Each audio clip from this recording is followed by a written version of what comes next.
Hi everyone. AP TET 2024లో జరిగిన school assistant maths సంబంధించి ఎటువంటి క్వశ్చన్స్ అయితే వచ్చారో మనం పేపర్ వైజ్ డిస్కస్ చేసుకుందాం. అందులో మొదటి క్వశ్చన్ tan a = 3/4 అయితే 1 - cot a / 1 + cot a విలువ అని అడిగారండి. ఫస్ట్ ఆఫ్ ఆల్ ఇలా మనకి ట్రిగ్నోమెట్రిక్ రేషియోస్ ఇచ్చినప్పుడు ఏ విధంగా అప్లై చేయాలో చూద్దాం. చూడండి, ఫస్ట్ అయితే అన్ని ట్రిగ్నోమెట్రిక్ రేషియోస్ కి మనకు కావాల్సింది రైట్ యాంగిల్ ట్రయాంగిల్ తీసుకుంటామండి. ఓకేనా? సో రైట్ యాంగిల్ ట్రయాంగిల్ లో ఫర్ ఎగ్జాంపుల్ ఇక్కడ తీటా అప్లై చేసాం అనుకోండి, ఏమవుద్ది, మనకు సైన్ అంటే తెలుసు. సైన్ తీటా అంటే ఏంటండి, ఆపోజిట్ బై ఏంటి హైపోటెన్యూస్ వస్తుంది. అలాగే కాస్ తీసుకున్నట్లయితే ఏమవుద్ది, ఎడ్జసెంట్ బై హైపోటెన్యూస్ వస్తుంది. మరి ట్యాన్ అయితే ఏమవుద్ది, ట్యాన్ చేస్తే సైన్ బై కాస్ ఆర్ మనకి ఏమవుతుంది, ఆపోజిట్ బై ఎడ్జసెంట్ వస్తుంది. ఇది అందరూ మనకు తెలిసిన రేషియోస్ కదండి. సో దీన్ని యూజ్ చేసుకొని మనం ఈ క్వశ్చన్ అయితే సాల్వ్ చేద్దాం అన్నమాట. ఫర్ ఎగ్జాంపుల్ ట్యాన్ ఇక్కడ అప్లై చేస్తే ఏమవుద్ది, ట్యాన్ ఏమవుద్ది, ఆపోజిట్ సైడ్ బై ఎడ్జసెంట్ ఇచ్చాడు. అంటే ట్యాన్ ఏ కదంటే మనకి ఇచ్చాడు. సో ఏ ఇక్కడ డినోట్ చేద్దాం. ట్యాన్ ఏగా ఇక్కడ తీసుకుంటే కొంత ఏటా తీసుకోండి, ఇది ఏ అనుకోండి. ఓకే, నేను ట్యాన్ ఏ ఇక్కడ అప్లై చేస్తే ఏమవుద్ది, ఆపోజిట్ బై అడ్జసెంట్ అవ్వాలి, అంతే కదండి. సో ఆల్రెడీ ఇచ్చాడు ట్యాన్ ఏ విలువ. ట్యాన్ ఏ అంటే ఎంత ఇచ్చాడు, 3/4. అంటే 3 అంటే ఆపోజిట్ సైడ్ చూపిస్తుంది అండ్ 4 అనేది అడ్జసెంట్ ని డినోట్ చేస్తుంది అన్నమాట. ఓకేనా? మనకి ఇప్పుడు మనకి అడిగిన దాంట్లో ఏంటున్నది, కాట్ ఏ అడిగాడు. కాట్ అంటే ఏంటండి, 1/tan అని రాసుకోవచ్చు, ఆర్ అడ్జసెంట్ బై ఆపోజిట్ అని రాసుకోవచ్చు. ఓకేనా? ఆసన్న భుజం బై ఎదురు భుజం అని రాసుకోవచ్చు, లేకపోతే 1/tan అని రాసుకోవచ్చు. సో 1/tan అని రాసుకుంటే సింపుల్ కదా మనకి. అంటే కాట్ ఏ ఈక్వల్ ఏమవుద్ది, 1/3/4 దట్ ఈక్వల్ టు 4/3. ఓకేనా? మనకు కావాల్సిన విలువ ఏంటంటే ఇప్పుడు 1 - cot a / 1 + cot a. ఇందులో సబ్స్టిట్యూట్ చేసిన జస్ట్ అంత తాగాలి. 1 - 4/3 హోల్ బై 1/1 + 4/3. సో ఎల్సిఎం 3 అవుతుంది కాబట్టి 3 × 1 3 - 4 హోల్ బై 3 బై ఇక్కడ కూడా సేమ్ అంతే కదండి, 3 + 4/3. సో డినోమినేటర్ సేమ్ కాబట్టి క్యాన్సిల్ చేసేయండి. So 3 - 4 is -1 and 3 + 4 is 7. అంటే ఆన్సర్ ఎంత వచ్చింది మనకి, -1/7 అన్నమాట. అంటే మనకు ఒక రేషియోస్ ఇస్తాడు, ఏంటంటే tan a అనేది ఇచ్చాడు, ఎంత అనేది 3/4 ఇచ్చాడు. అంటే ఇది ఏమంటే ఎదురు భుజాన్ని చూపిస్తుంది, ఇది ఆసన భుజాన్ని చూపిస్తుంది tan a అంటే. అవునా కదండి? సో tan a ఇచ్చాడు, మనకు కావాల్సింది cot a కావాలన్నాడు. cot a అంటే 1/tan or adjacent by opposite side, అంటే ఆసన భుజం బై ఎదురు భుజం వాల్యూ వేసుకుంటాం. సో అది సబ్స్టిట్యూట్ చేసాం. Same 1 - cot a / 1 + cot a విలువ ఎంత వచ్చింది, -1/7 అనమాట. So option A is correct answer అనమాట. నెక్స్ట్ ప్రాబ్లం సాల్వ్ చేద్దాం. ఈ క్వశ్చన్ ఒకసారి అబ్జర్వ్ చేయండి. sin θ + cos θ whole square plus sin θ - cos θ whole square విలువ అడిగాడండి. సో అండ్ మనకు తెలిసిన విషయాలు ఏమిటంటే ఇక్కడంటే a + b హోల్ స్క్వేర్ అంటే తెలుసు ఏంటని, a² + 2ab + b² అని.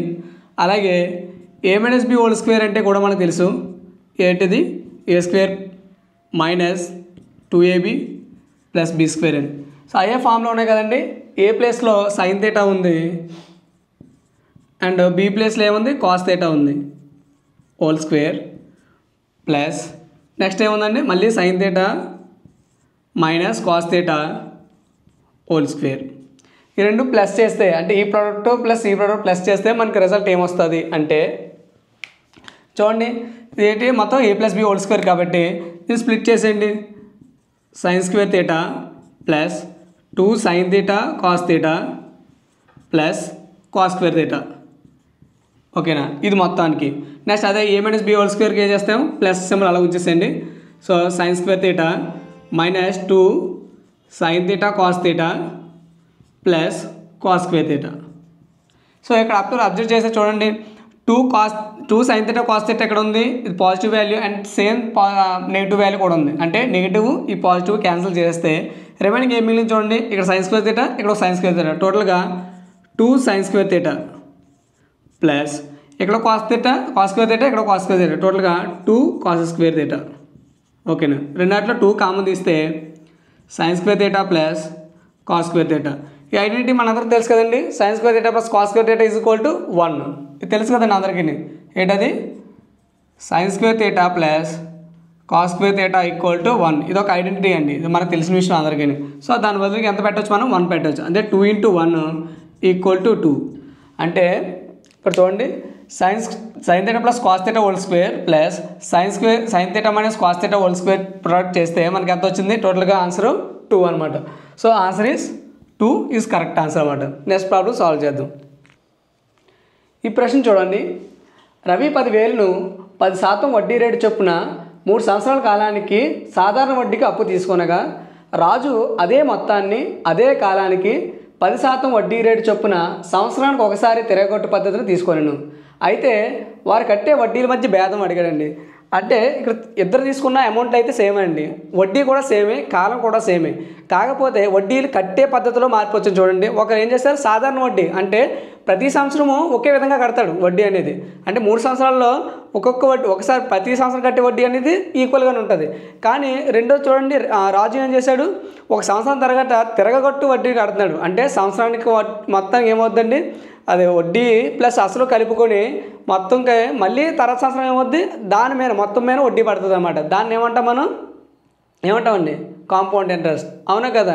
అంటే ఇది బారు వడ్డీ లేదా సింపుల్ ఇంట్రెస్ట్, ఇది కాంపౌండ్ ఇంట్రెస్ట్.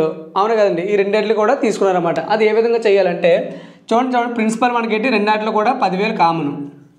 అవును కదండి? నెక్స్ట్ ఇదేంటి? ప్రిన్సిపల్. నెక్స్ట్ వడ్డీ రేట్ ఆఫ్ ఇంట్రెస్ట్ కూడా కామన్గా ఉంది రెండాటిలో 10%. నెక్స్ట్ టైము కూడా సేమే, 3 years వచ్చింది. ఓకేనండి. ఆల్రెడీ మనం ప్రీవియస్ క్లాస్లో నేర్చుకున్నామండి సాధారణ వడ్డీ ఎలా చేయాలి, కాంపౌండ్ ఇంట్రెస్ట్ అయితే ఏది చేయాలి అని చెప్పేసి. సో ఇటుపక్క చూడండి, ఇటు సింపుల్ ఇంట్రెస్ట్ చేస్తున్నాను, SI. ఓకేనా? సింపుల్ ఇంట్రెస్ట్ అంటే ఏం చేస్తామండి మనం? PTR/100 చేస్తాం. అంతే కదండి సింపుల్ ఇంట్రెస్ట్ కావాలనుకుంటే. సో PTR అంటే ప్రిన్సిపల్ ఎంత ఇచ్చాడు? 10,000 ఇంటూ T ఎంత అండి? Time 3 years and rate of interest 10% whole by 100. So ఈ 2 zeros కట్ చేసేసండి.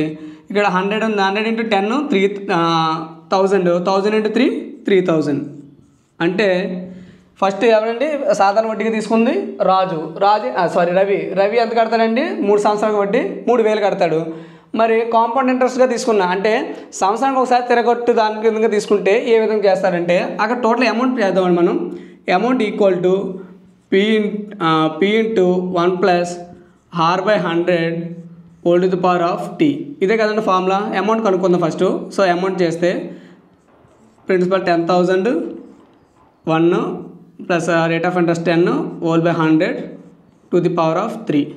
ఈ 0 క్యాన్సిల్ చేసేసండి. రిమైనింగ్ ఏం మిగిలింది ఇక్కడ?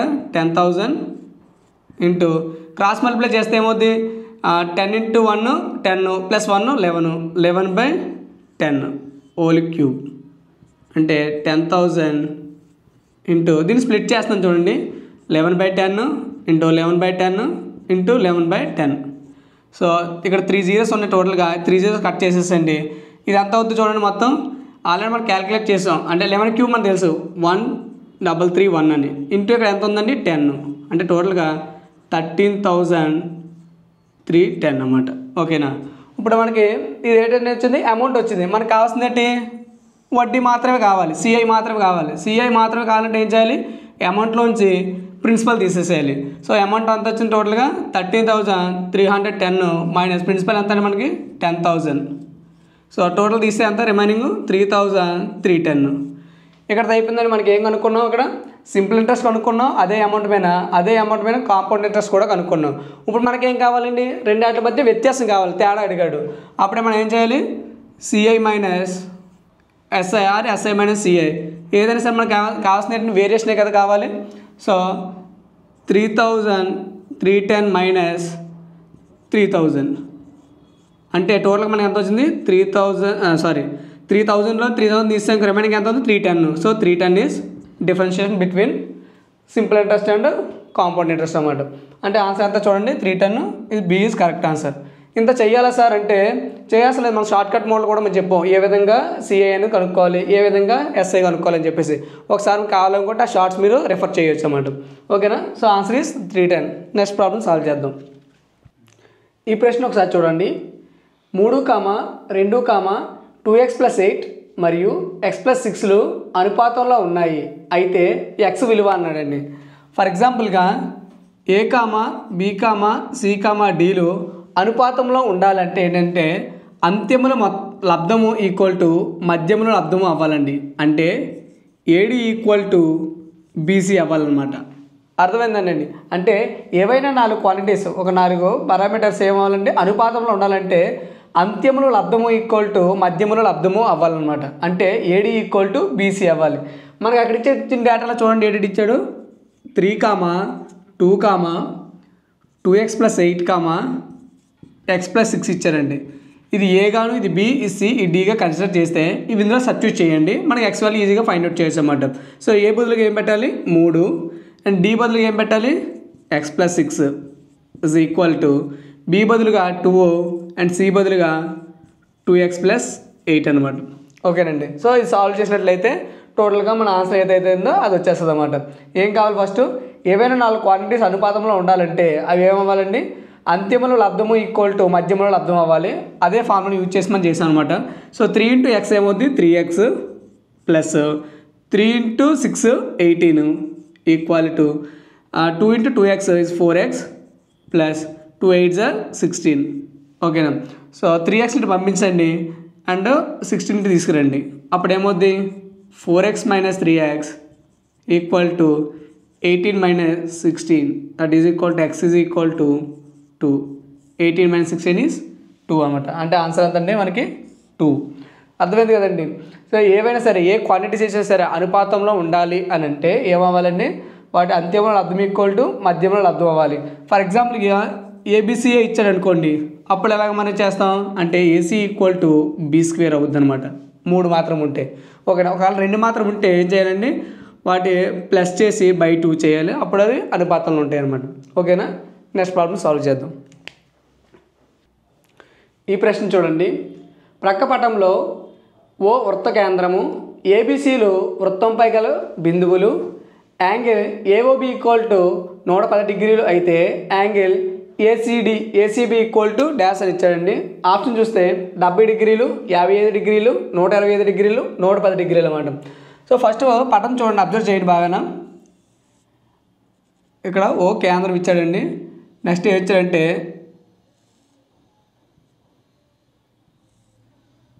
ఇలా వృత్తంపై 3 బిందువులు తీసుకున్నాడు. అది ఏ బి సిగా అనుకుంటే ఇక్కడ ఏమిచ్చాడంటే 110 డిగ్రీలు ఇచ్చాడండి.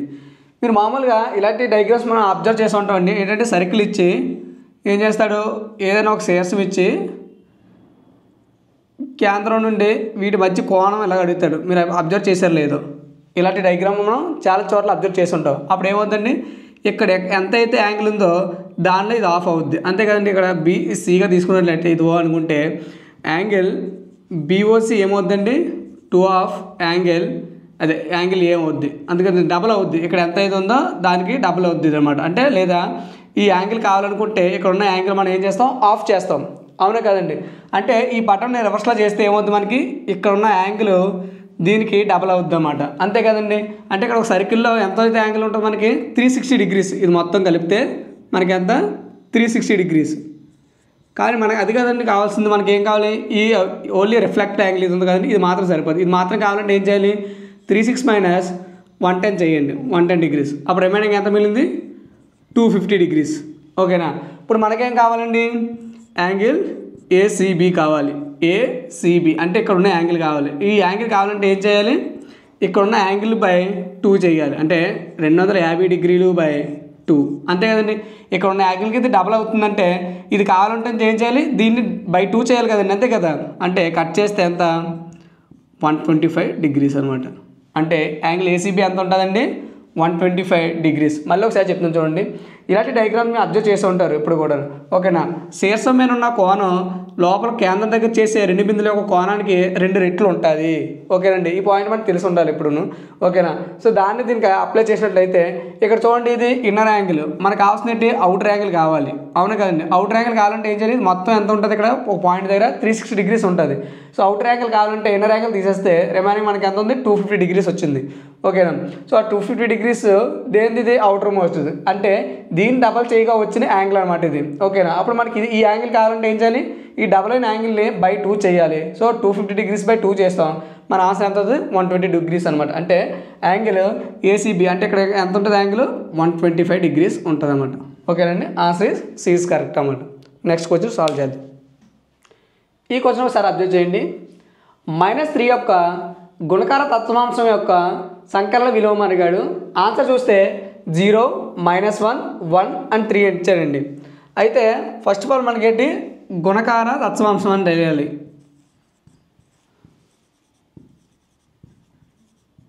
అంటే ఏంటండి, ఏదైనా నెంబర్ని వేరే నెంబర్తో మల్టిప్లై చేస్తే మనకు ఆన్సర్ ఎంత కావాలి, 1 రావాలి. దాన్ని గుణకార తత్వాంశం అంటాం. అవునా కదండి. అంటే ఏ నెంబర్ తీసుకున్నా సరే మనం లాస్ట్ ప్రోడక్ట్ తత్వాంశం ఎంత రావాలి, 1 రావాలి, మల్టిపుల్ది. ఓకేనా, అలాగైతే ఇప్పుడు -3కి కూడా గుణకార తత్వాంశం ఎంత అవుద్దండి, 1 అవుద్ది.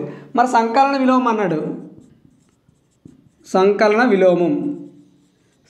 విలోమం అంటే ఏంటండి, ఏదైనా 2 విలువల్ని ప్లస్ చేస్తే అంటే సంకలనం చేస్తే మనకి లాస్ట్లో ఆన్సర్ ఎంత రావాలండి, 0. ఓకేనా, అంటే ఫర్ ఎక్స్ అనే వాల్యూ వై అనే వాల్యూ తీసుకున్నట్లయితే వాటి యొక్క సంకలనం ఏమవ్వాలి, 0 అవ్వాలి. అలాగైతేనే వాటిని ఏమంటారు, ఒకదానికొకటి సంకలన విలోమం అని చెప్పేసి అంటాం. అవునా కదండి. ఇప్పుడు మనకు వచ్చిన -3 యొక్క గుణకార తత్వాంశం ఎంత వచ్చింది, 1 వచ్చింది. మరి 1కి ఎంత కలిపితే 0 వస్తుందండి, అది -1 అయితే 0 అయిపోద్ది కదండి. 1కి -1 కలిపితే ఎంత అవుద్ది, 0 అవుతుందా లేదండి. అంటే ఇక్కడ గుణకార తత్వాంశం ఎంత అండి, సంకలన విలోమం ఎంత అండి, -1. ఆప్షన్ చూడండి, -1 ఇస్ కరెక్ట్ ఆన్సర్. సార్ ఇది గుణకార తత్వాంశం అన్నట్టుగా మారుతుంది. అంటే ప్రతి సంఖ్య కూడా ఏమవుద్ది, అది గుణకార తత్వాంశం చేస్తే 1 వస్తుంది అన్నమాట. ఎప్పటికైనా అది 1 ఉంటుంది, ఏ నెంబర్కైనా సరే. సో సంకలన విలోమం అంటే ఏంటంటే ఏదైనా ఒక నెంబర్ తీసుకుంటే దానికి ఏ నెంబర్ కలిపితే మనకి ప్రోడక్ట్ దాని యొక్క వాల్యూ 0 అవుతుందో అదే దాని యొక్క సంకలన విలోమం అవుద్ది. మరి 1కి ఎంత కలిపితే 0 వస్తుందండి, 1కి -1 కలిపితే ఏమవుద్ది, 0 వస్తుంది. అంటే 1కి సంకలన విలోమం ఏమవుద్ది, -1 అవుద్ది. అక్కడ క్వశ్చన్ అదే కదా ఇచ్చాడు, -3 గుణకార తత్వాంశం అయి ఉండి దాని యొక్క సంకలన విలోమం అడిగాడు. సో -3 యొక్క గుణకార తత్వాంశం ఏమైంది, 1 అవుతుంది. అది ఏ నెంబర్ తీసుకున్నా సరే మన గుణకారం లాస్ట్కి ఎంత రావాలి, ప్రోడక్ట్ అనేది 1 రావాలి. ఓకేనా, దాని సంకలన విలోమం చేసాం అంటే 1 సంకలన విలోమం ఏమైంది, -1. So option is B correct అన్నమాట. సో నెక్స్ట్ ప్రాబ్లం సాల్వ్ చేద్దాం. ఈ ప్రశ్న చూడండి, p/q = 2/3 whole cube divided by 3/2 whole to the power of -3 అయినా p/q whole to the power of -10 విలువ ఎంత అని అడిగాడండి. ఆప్షన్ చూడండి, 3, -3, -1 అండ్ 1 అనమాట. సో ఫస్ట్ మనకి ఏమి ఇచ్చాడు చూడండి, p/q వాల్యూ ఇచ్చాడు మనకి ఎంత అదండి, ఇది 2/3 whole cube is divided by 3/2 whole to the power of -3 అండి. ఇదే కదండి ఇచ్చాడు p/q వాల్యూ. మనకేం కావాలండి, మనకి p/q whole to the power of -10 value కావాలి. ఓకేనా, ఫస్ట్ దీన్ని సాల్వ్ చేద్దాం. చూడండి ఇక్కడ పక్కన చేస్తున్నాను చూడండి, ఇక్కడ చూడండి p/q = సో 2/3 అలా ఉంచేసండి హోల్ క్యూబ్. ఓకేనా, మేము ఆల్రెడీ చెప్పాం a to the power of n అంటే ఏమని రాసుకోవచ్చు, 1/a⁴n అని రాయొచ్చు. లేకపోతే ఏం చేయాలి, ఫ్రాక్షన్ అనేది మనం ఏం చేయాలి, రిటర్న్ చేయాలి. అంటే ఏం చేస్తావు, దీన్ని ఉల్టా చేస్తే so 2/3 whole to the power of cube అని రాసుకోవచ్చు కదండి. అంటే ఏం చేస్తాం, ఈ ఫ్రాక్షన్ అనేది డినోమినేటర్ రాసాం. అప్పుడు ఏమైంది, -3 ఏమైంది, +3 అయింది. ఓకేనా, నెక్స్ట్ సేమ్ 2/3 హోల్ క్యూబ్. ఇప్పుడు డివిజన్ ఏంటంటే మల్టిప్లికేషన్ మారుద్దాం. సో మల్టిప్లికేషన్ మారితే మళ్ళీ ఏమవుద్ది, ఈ ఫ్రాక్షన్ రిటర్న్ అవుద్ది. అంటే 3/2 whole to the power of cube. ఇక్కడ చూడండి, ఇందులో ఉన్న ఫ్రాక్షన్ దీనికి ఆపోజిట్గా సేమ్ ఫ్రాక్షన్ ఉంది. అవునా కదండి. అంటే ఈ 2/3 డినోమినేటర్లో ఉంది, ఇక్కడ 2/3 2/3 అనేది డినోమినేటర్లో ఉంది. అలాగే 3 క్యాన్సిల్ అయిపోతే రిమైనింగ్ ఎంత మిగిలిందండి, 1. p/q = 1 మిగిలింది. మరోసారి చెప్తాను కావాలంటే ఇక్కడ చూడండి, మీకు రాసి చూపిస్తాను. సో దీని విలువ 2³ అండి, ఇంటూ దీని విలువ ఏమవుద్ది, 3³ సో న్యూమినేటర్ సేమ్ క్యాన్సిల్ అయిపోయింది. ఇక్కడ కూడా డినోమినేటర్ సేమ్ కాబట్టి క్యాన్సిల్ అయిపోయాయి. సో మీకు అర్థం కావడం కోసం, కాకపోతే డైరెక్ట్ స్టెప్లో మీరు క్యాన్సిలేషన్ చేసేవచ్చు. అంటే మన p/q వాల్యూ ఎంత వచ్చిందండి, 1 వచ్చింది. మనకు కావాల్సింది ఏంటండి, p/q whole to the power of -10. ఒకటి అబ్జర్వ్ చేయండి, 1 పవర్ ఆఫ్ ఎనీథింగ్ ఏమొద్దండి, 1 అవుతుంది లేదా అంటే ఆ పవర్లు ఎంత ఉన్నా సరే 1 ఎన్నిసార్లు మల్టిప్లై చేసినా 1 కదండి వస్తుంది. ఫర్ ఎగ్జాంపుల్ మైనస్ ఉందనుకోండి, అప్పుడు కూడా ఏమవుతుంది మనకి 1 వస్తుంది. లేదనుకోండి 0 ఉంది, ఎనీథింగ్ పర్ 0 కూడా మనకి 1 కదండి. ఎనీథింగ్ పర్ 0 ఎలా వస్తుందో మనకు తెలుసు కదండి. అంటే ఫర్ ఎగ్జాంపుల్కి 1 దీన్ని అనుకోండి 1 to the power of 0 నేను రాసుకోవచ్చు, 1 to the power of 1 - 1 అని రాసుకోవచ్చు కదండి. అంటే దీన్ని ఎలా రాయొచ్చు, 1 into 1 - 1 అని రాయించుకోవచ్చు. ఇలాగా దీని మీనింగ్ ఏంటి, 1 ఇది డినోమినేటర్లోకి వస్తే 1 అవుద్ది, రెండు క్యాన్సిల్ చేస్తే మనది ఎంత వస్తుంది, 1 కదండి. అంటే ఎనీథింగ్ పవర్ 0 ఎలా వస్తుంది, ఈ విధంగా వస్తుంది అన్నమాట. ఓకే, ఇప్పుడు కమింగ్ టు మన పాయింట్కి వచ్చేద్దాం. P/Q వాల్యూ ఎంత వచ్చిందండి, 1 వచ్చింది. 1 to the power of -10. ఓకేనా. లేదు మీరు ఫ్రాక్షన్ దీన్ని మార్చుదాం ఉంటే 1/1 చేయండి. దీన్ని ఫ్రాక్షన్ చేంజ్ చేసాం కాబట్టి 10 అవుద్ది. సో ఇది 1/1 అంటే 1 కాబట్టి whole to the power of 10 equal to 1. ఇంత చేయాల్సిన లేదండి. అంటే రేపు పొద్దున్న మీకు ఎక్కడైనా డౌట్ వస్తే, అంటే ఇలాగ పవర్లో ఉంది ఎంత వస్తుంది ఏంటనేది తెలియని కోసం అని ఇన్ని చెప్తున్నానండి. ఈ 1 to the power of 0 చేస్తే అంటే ఎనీథింగ్ పవర్ 0 ఈజ్ 1 అని మనకు తెలియాలి కదండి. రేపు పొద్దున్న ఎక్కడైనా యూటిలైజ్ అవుతుంది. సో ఏ విధంగా వస్తుంది అంటే ఫర్ ఎగ్జాంపుల్గా 1 ఉంది, 1 - 1 చేస్తే 0 కదండి. దీన్ని ఇలా డినోట్ చేసుకోవచ్చు కదా. సో దీన్ని స్ప్లిట్ చేస్తే 1 to the power of 1 into 1 to the power of -1. ఓకేనండి. దీన్ని 1/1 -1 ఎలా రాయొచ్చు, 1/1 అని రాసుకోవచ్చు కదండి. సో దాన్ని ఇలా చేస్తే ఏమవుతుంది, 1/1 అంటే క్యాన్సిల్ చేస్తే 1 వచ్చింది అనమాట. సో ఈ విధంగా ఎనీథింగ్ పవర్ 0 అనేది ఈ విధంగా వస్తుంది అన్నమాట. ఓకేనా. So 1 to the power of anything ఏమవుతుంది మనకు కూడా 1 అవుద్ది. సో P/Q ఫార్మ్ మనకి ఎంత వచ్చింది, ఆన్సర్ 1 వచ్చింది. 1 to the power of -10 value ఎంత, 1 అనమాట. So answer is 1 is correct answer అన్నమాట. అర్థమైంది కదండి. ఇది మీకు ఫర్దర్గా ఏమైనా ప్రాబ్లమ్స్ వస్తే యూజ్ఫుల్గా ఉంటుందని చెప్పాను అన్నమాట దీనికోసం. ఓకే, నెక్స్ట్ ప్రాబ్లమ్ సాల్వ్ చేద్దాం. ఈ ప్రశ్న ఒకసారి చూడండి.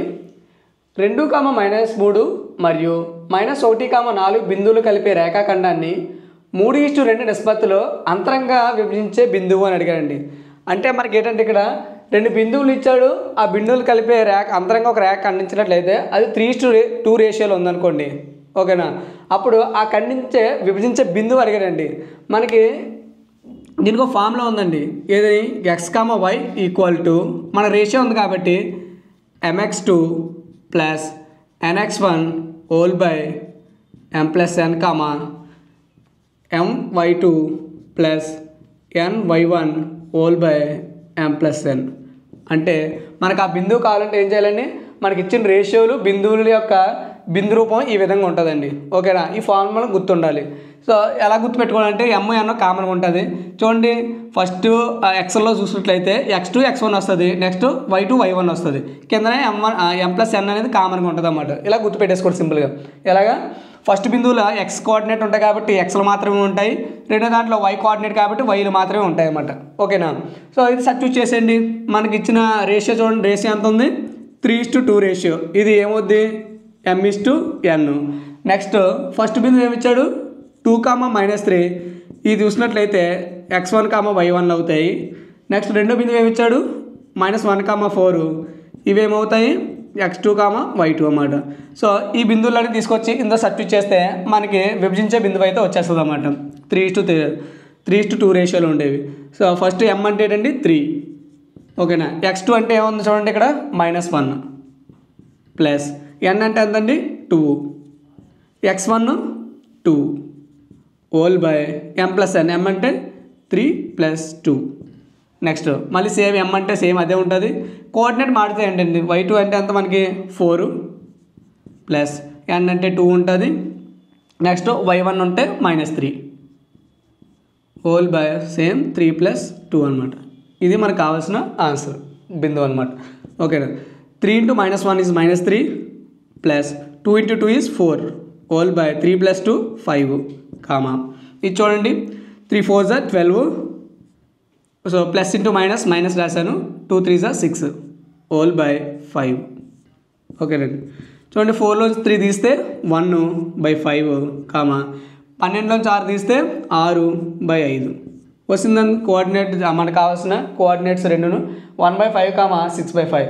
సో ఎక్స్ టర్మ్స్ ఉన్నప్పుడు ఇక్కడ ఎక్స్ కోఆర్డినేట్ కావాలి కాబట్టి ఎక్స్ టర్మ్స్ మాత్రం ఉంటాయి, వై కోఆర్డినేట్ కావాలంటే వై టర్మ్స్ మాత్రం ఉంటాయి. ఎంఎల్ అనేవి కామన్ అనమాట.